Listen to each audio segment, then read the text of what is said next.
Secretary Reber, as part of the budget proposal, the governor suggested reform of the 𝐂𝐫𝐻 initiative, which is a collection of tax credit programs designed to attract critical businesses in Pennsylvania. According to page A121, the budget book, the 𝐂𝐫𝐻 credits have not been used since being signed into law. The financial statement provided by the administration does not appear to show any change in revenue related to the repurposing of the credits. Have you booked those in any way, one way or the other? They have not been. The one that I would anticipate, and again defer potentially to Secretary Browne here, but Eli Lilly, I believe, does intend to utilize one of the existing credits, and that announcement and commitment was after the production of our book, so I think we would revise estimates based on that. Okay, any estimate on how much that would be? Or do you have any idea? Do you know? We announced 150 million total, I think. We'll confirm that with you, Senator, but I think that's what it was 100 or 150 in that range. A significant amount from the And that would be utilized over time. That wouldn't all be in one tax year. Okay, Yes. that helps. How does the department, well, wait, I'll just skip to the last part of this.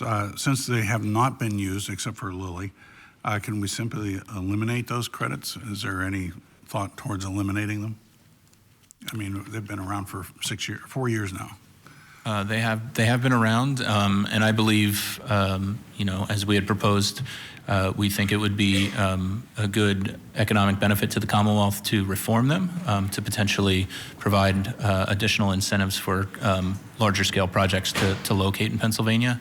Ultimately, since they are in law, it would be a broader conversation with the General Assembly on the future status of those programs. Okay, and on the revenue side, again, the government, since it was already brought up, I don't think there's any stomach for it here, but the legalization of cannabis, I've been following this since I got into the legislature, what the costs are. Are you aware of any states that have passed this where the costs aren't at least double, sometimes 3 times what the revenues are? I'll give you an example. Just today in an article in Los Angeles Times, LA cannabis businesses owe $400 million. The city may only get 30 million of that.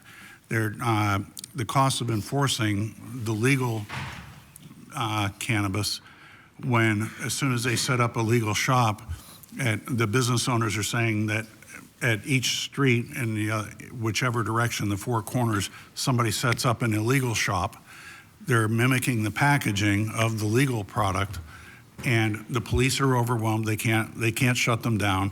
Every time they do, they just move a couple doors down, and there's a brand new one opened up. Are you aware of any states where the costs don't exceed the revenues?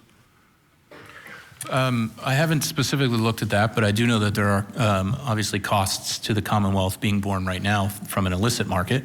I do also know that there have been several states that had, introduced or have regulated cannabis and have been off on their revenue estimates as well. So I think,